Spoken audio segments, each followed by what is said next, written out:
আলাইকুম। আপনারা সবাই কেমন আছেন? আলহামদুলিল্লাহ ভালো আছি। ভালো আছেন? আছি আলহামদুলিল্লাহ। আপনারা কি সবাই ভিসা পেয়েছেন? জি, কে কে ভিসা পেয়েছেন একটু হাত উঠান। সবাই পেয়েছেন, মাশাআল্লাহ।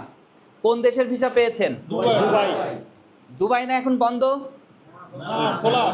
খোলা আছে? খোলা আছে। কোন কোম্পানির ভিসাতে যাচ্ছেন? আরটিএ। আরটিএ। এটা কত সাল? 2025 সালে আপনারা দুবাইয়ের ভিসা পেয়েছেন, তাই তো? জি। আরটিএর ভিসা। আরটিএর ভিসা।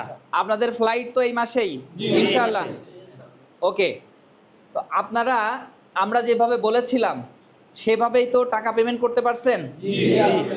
টাকা কি সবাই ব্যাংকে দিতে পারছেন? দিতে পারছি। ব্যাংকে দেন নাই কে? আমি ব্যাংকেও দিছি, হ্যান্ড ক্যাশও দিছি। ব্যাংকেও দিয়েছেন, হ্যান্ড ক্যাশও দিয়েছেন। ওকে, ধন্যবাদ আপনাকে। আমি সর্বশেষ ফুল পেমেন্ট এখন করলাম এই যে ইএমআই। আচ্ছা, ফুল পেমেন্টও করে দিয়েছেন? Payment করে দিয়েছি। ওকে ওকে, মাশাআল্লাহ, থ্যাংক ইউ। আমি একজনকে পেয়েছিলাম যে উনি আমার টেবিলে এসে যেদিন ফাইল জমা দিবে ওই দিনই সম্পূর্ণ টাকা দিয়েছিল। ওনার নাম হচ্ছে জাকির হোসেন। আমাদের একটা ভিডিও আছে, উনি কেঁদেছিল ভিডিওতে, অনেকে দেখে থাকবেন ভিডিওটা। আপনারা তো সবাই আমাদেরকে নেটে দেখে এসেছেন না? তো নেটে দেখে এসে কি বিশ্বাস করা যায় আমাদের? ইনশাআল্লাহ বিশ্বাস করা যায়। আচ্ছা, আপনারা একই এলাকার মানুষ কিনা আমি একটু চেক করব, দেখে এটা দেন। আপনার দেশের বাড়ি কোথায়? আমার রংপুর। রংপুর। ভাই? ময়মনসিংহ। ময়মনসিংহ। ভাই? ব্রাহ্মণবাড়িয়া। ব্রাহ্মণবাড়িয়া। ভাই? গাজীপুর। গাজীপুর। কক্সবাজার। কক্সবাজার। আর একটু শুনবো আগে কি করতেন? ভাই? ফরিদপুর। কি করতেন আগে? আগে আমি চাকরি করতাম। চাকরি করতেন। ভাই? আমি নারায়ণগঞ্জ থেকে আসছি। কি করতেন আগে? আমার রেস্টুরেন্টের ব্যবসা ছিল। রেস্টুরেন্টের ব্যবসা। ভাইয়ের? ভাই আমার কুমিল্লা বাড়ি, সৌদিতে ছিলাম। সৌদিতে ছিল। ভাই? ভাই? আমার বাড়ি ঢাকাতে, আমি মুদি দোকান করতাম, ব্যবসা করতাম। মুদিখানা ব্যবসা ছিল ভাইয়ের। ঢাকা বাড়ি? আমার বাড়ি সিলেটে। সিলেটে। কি করতেন আগে? ব্যবসা। ব্যবসা। ভাই? জি, আমার বাড়ি শরীয়তপুর, আমি ঠিকাদারি ব্যবসা করি। ঠিকাদারি। ভাইদের কাছে দেন একটু। জি, আমার বাড়ি নোয়াখালী। নোয়াখালী। জি। তারপরে? আমার বাসা কেরানীগঞ্জ। কেরানীগঞ্জ। কি আগে জব করতেন? করতাম জব করতেন। তারপরে ভাই? মোহাম্মদপুর। মোহাম্মদপুর। কি করতেন? বিজনেস আছে। বিজনেস করতেন, মাশাআল্লাহ। তারপরে ভাই? আমার বাড়ি গাজীপুর, আমি ড্রাইভিং করতাম। ড্রাইভিং করতেন। ফারদিন হাসান মুরাদ। নাম কি আপনার? ফারদিন হাসান মুরাদ। মোরাদ ভাই। আমার বাসা টাঙ্গাইল। টাঙ্গাইল। লেখাপড়া করতাম। লেখাপড়া করতে স্টুডেন্ট ছিল ভাই। এরপর? আমার নাম মোহাম্মদ তাইকুল ইয়াসিন, আমার বাসা বগুড়াতে, আমি লেখাপড়া শেষ করলাম। লেখাপড়া শেষ করলো ভাই। ওকে, মাশাআল্লাহ। জি, আমার নাম মোহাম্মদ হেমেল, আমার বাড়ি কিশোরগঞ্জে, আমিও লেখাপড়া করি। ইমেল ভাই কিশোরগঞ্জ। বিভিন্ন জেলার পাচ্ছি। জাহিদুল আলম, চট্টগ্রাম, ব্যবসা। ব্যবসা করতেন। ওকে, তারপর ভাই? আমি মোহাম্মদ রবিউল ইসলাম, আমার বাসা খুলনাতে, আমি আগে চাকরি করতাম। আমার নাম হাসান রেজা, আমার বাসা কুষ্টিয়াতে, আমি জব করতাম। কুষ্টিয়া কোথায়? কুষ্টিয়া সুগার মিল এলাকা। মাশাআল্লাহ। হ্যাঁ, মারামারি করেন না, ওখানে মারামারি হয় আমার মাঝে নাম মাঝে। মোহাম্মদ সুগার মিল জাহাঙ্গীর নিয়ে। আলম, আমি পঞ্চগড় থেকে একটা Okay, চাইনিজ কোম্পানিতে মাশাআল্লাহ। কাজ করি। মোহাম্মদ আরমান হোসাইন, নড়াইল থেকে ব্যবসা করি। ওকে ওকে, মাশাআল্লাহ। প্রীতম কুমার ঘোষ, স্টুডেন্ট, ঝিনাইদহ থেকে। মাসুমা আহমেদ রনি, ঝিনাইদহ থেকে। ঝিনাইদহ। পরে ভাই? মোহাম্মদ মেহেদি খলিফা, বাগেরহাট থেকে বাগেরহাট। চাকরি করি ঢাকা। চাকরি। ওকে ভাই, ধন্যবাদ।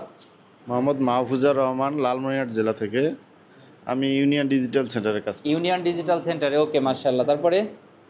আসসালামু আলাইকুম, আমার নাম মোহাম্মদ তারিকুল ইসলাম তারেক, শাহজাদপুর, সিরাজগঞ্জ। সিরাজগঞ্জ থেকে জি। ভাই। ওকে, তারপরে ভাই? রবিউল ইসলাম, নওগাঁ। আমার এর আগে আমি বাইরে ছিলাম। নওগাঁতে। ভাই আগে বিদেশ ছিল।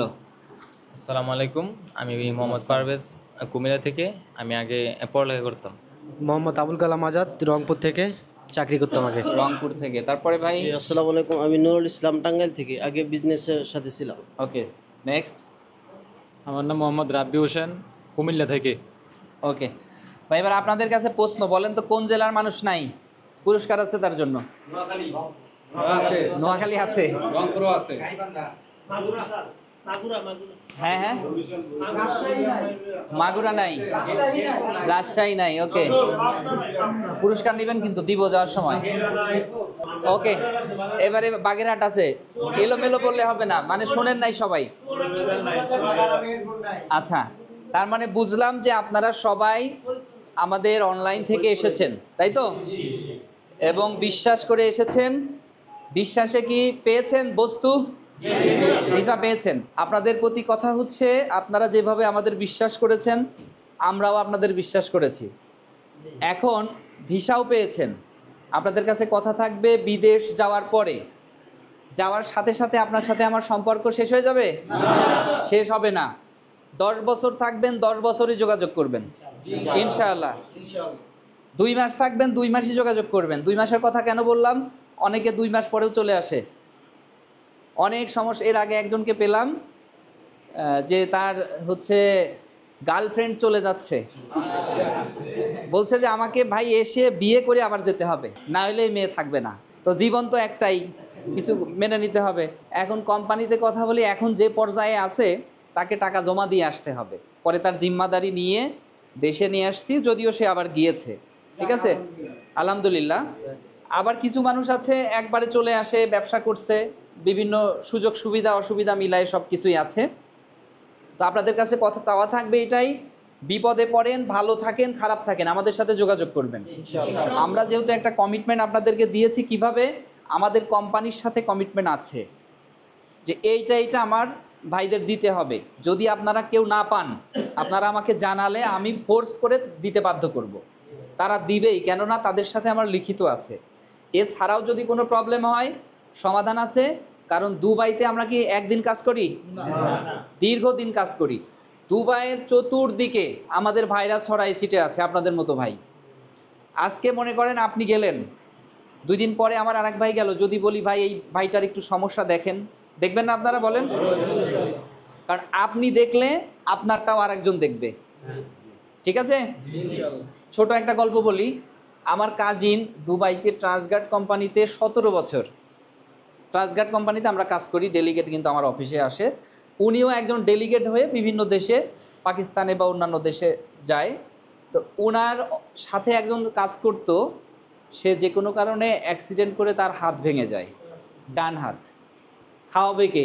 আমার ওই কাজিনটা খাওয়াতো। তা আমি বাড়িতে আছি, একদিন অনেক গিফট নিয়ে ওই ছেলে আসছে। আমরা তো ওই ছেলেকে চিনি না, কি হয়েছে আমার কাজিনও আমাদেরকে বলে নাই। তো উনি সুস্থ হয়ে গেছে, দেশে গিয়েছে, আমাদের বাড়িতেও আসছে।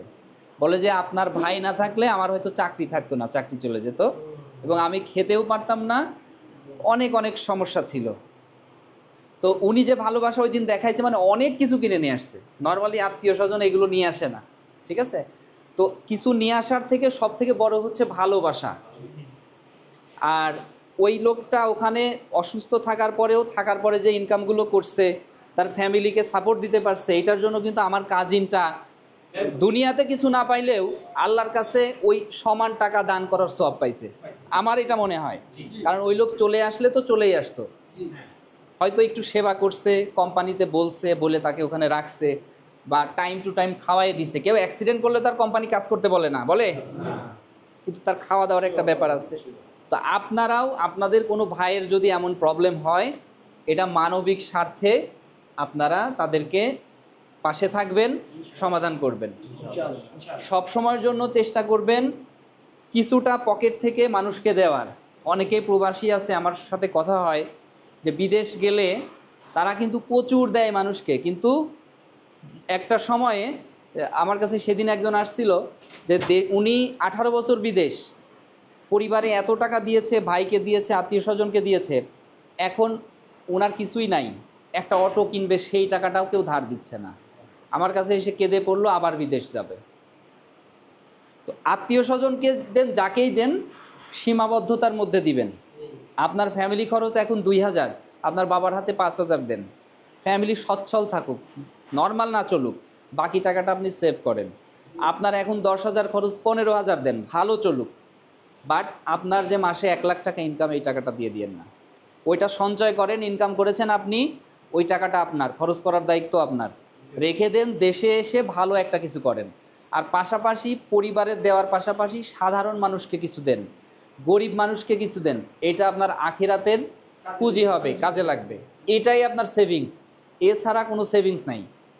আপনি ফ্যামিলিকে যত দিবেন, একটা সময় বলবে বেশি ভালো ভালো না, আবার যখন দেয়া বন্ধ করে দিবেন তখন তারা আপনার এই দেয়াটা মনে রাখবে না, যে আমার ছেলে খারাপ হয়ে গেছে, জামাই নষ্ট হয়ে গেছে, অনেক কথা আসবে। এটা আপনাদের পরিবারের কথা, জাস্ট আমি আমার অভিজ্ঞতা থেকে আপনাদের সাথে শেয়ার করছি যে ইনকামের টাকাটাও অবশ্যই সেভিংস করবেন। এখনও 15 দিন আছে, একটা অ্যাকাউন্ট খুলে যাবেন, ওখানে যে 1 লাখ ইনকাম করবেন, ফ্যামিলি খরচ দিয়ে বাকিটা অ্যাকাউন্টে পাঠিয়ে দিবেন। অ্যাকাউন্টে পাঠালে তো আরও আপনারা রেমিটেন্স পাবেন। 1 লাখ টাকা পাঠাইলে 1 লাখ 2500 টাকা আপনি আপনার অ্যাকাউন্টে পাবেন, অ্যাকাউন্টে রেখে দিবেন। যদি বিশেষ প্রয়োজন হয় কাউকে বলবেন, আমাদের মনে করেন যে আপনি অ্যাকাউন্ট করে গেছেন, আপনার অ্যাকাউন্টে 20 লাখ টাকা আছে, আপনার ফ্যামিলিতে হঠাৎ 2 লাখ টাকার দরকার, কি করবেন? চেকটা আপনি নিয়ে যাবেন, কাউকে দিয়ে চেক পাঠিয়ে দিবেন। আমাদের অফিস থেকে প্রতিদিনই ফ্লাইট হতো, এখনও কন্টিনিউ হয়, লোকজন আসা যাওয়া করে। আমাদের সহযোগিতা নিতে পারেন, অথবা আপনি বিভিন্ন কুরিয়ার সার্ভিস বা বিভিন্ন মাধ্যম আছে সেটার সহযোগিতা নিতে পারেন। টাকার প্রয়োজনে দেশে চলে আসবেন, এসে দিবেন। কিন্তু ভাই নিজের টাকা শ্যালকের অ্যাকাউন্টে রেখেছি, অনেক পেয়েছি, এই কাজটা করতে যাবেন না। আমাদের দায়িত্ব কিন্তু আপনাকে বিদেশ পাঠাইয়েই শেষ না, আমরা চাই আপনি একটা ভালো মানুষ হন, ভালো মানুষ হয়ে আমাদেরই হেল্প করেন। কিভাবে আমাদের হেল্প? সমাজের মানুষকে হেল্প করা মানেই আমাদের হেল্প করা। আমি সেইটা নিয়ে কাজ করি। অনেকে বলে যে ভাই এই কথাটাই আমাকে কেউ বলে নাই বিদেশ যাওয়ার সময়। কারণ বিদেশ গেলে অনেক ভাই আছেন যে অনেক টাকা দেখেছেন লাইফে, আবার কিছু কিছু ভাই আছেন জীবনে টাকা দেখেন নাই। টাকার গরম কিন্তু সবাই সহ্য করতে পারে না। ভাই পারে বলেন? সবাই সহ্য করতে পারে না ভাই। টাকা হয়ে গেলে মানুষ থাকে না, মানুষের ব্যবহার খারাপ হয়ে যায়, বুঝতে পারছেন?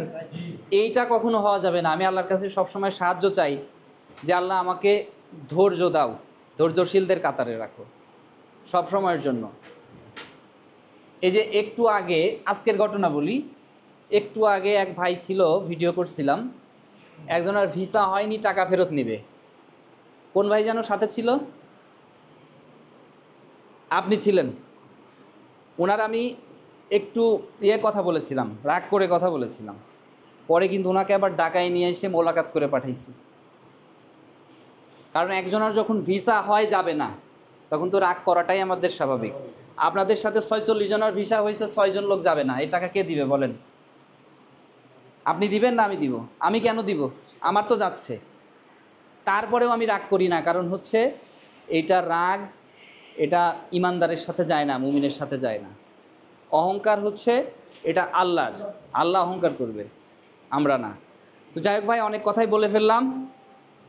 এবার সবাই একটু বলবেন, বিআইসি গ্লোবালের মাধ্যমে মানুষ কি বিদেশ যেতে পারে?